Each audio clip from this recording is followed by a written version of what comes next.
দীর্ঘ যাচাই বাছাইয়ের পর ২ দফায় ২৭২টি আসনে সম্ভাব্য প্রার্থীদের নাম ঘোষণা করেছে বিএনপি। প্রার্থী ঘোষণার পর যারা টিকিট পেয়েছেন তারা মাঠে সক্রিয় হলেও বেশ কয়েকটি আসনে মনোনয়ন না পাওয়া নেতাদের মধ্যে অসন্তোষ ও বিক্ষোভ দেখা দিয়েছে। এমন পরিস্থিতিতে দলের হাইকমান্ড জানায়, সম্ভাব্য প্রার্থীদের মাঠের কর্মকাণ্ড নিবিড়ভাবে পর্যবেক্ষণ করা হচ্ছে। বিশেষ করে মনোনয়ন বঞ্চিত ও ত্যাগী নেতাদের সঙ্গে প্রার্থীরা কেমন আচরণ করছেন সেটি সবচেয়ে গুরুত্বপূর্ণ সূচক হিসেবে বিবেচনায় নেওয়া হচ্ছে।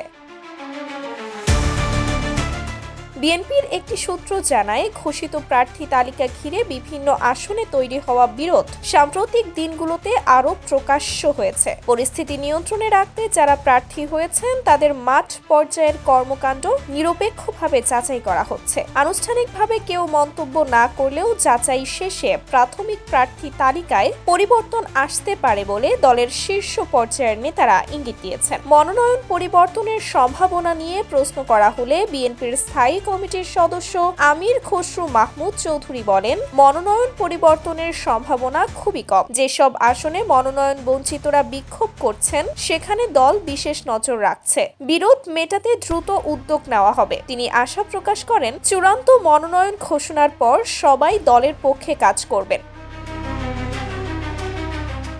অপরদিকে গুলশানে বিএনপি চেয়ারপারসনের কার্যালয়ে সংবাদ সম্মেলনে মহাসচিব মির্জা ফখরুল ইসলাম আলমগীর বলেছেন, যেসব আসনে মনোনয়ন দেওয়া হয়েছে সেসব আসনে পরিবর্তনের সম্ভাবনা খুবই সীমিত। তবে ঘোষিত আসনগুলোর মধ্যে অন্তত 40টিতে তীব্র বিরোধ দেখা দিয়েছে। তদন্তে জানা গেছে, এসব আসনে বঞ্চিত নেতাদের কঠোর অবস্থান তৈরি হয়েছে এবং পূর্ণ মূল্যায়ন না হলে কয়েকজন স্বতন্ত্র প্রার্থী হিসেবে নির্বাচনে অংশ নেওয়ার ঝুঁকি রয়েছে। এছাড়া রুমিন ফারহানার ব্রাহ্মণবাড়িয়া ২ সহ কয়েকটি গুরুত্বপূর্ণ আসনে মনোনয়ন এখনো চূড়ান্ত না হওয়ায় ক্ষোভ বিরাজ করছে। দলের শীর্ষ নেতারা বলছেন, মনোনয়ন বঞ্চিতদের দাবিকে গুরুত্ব দেওয়া হচ্ছে।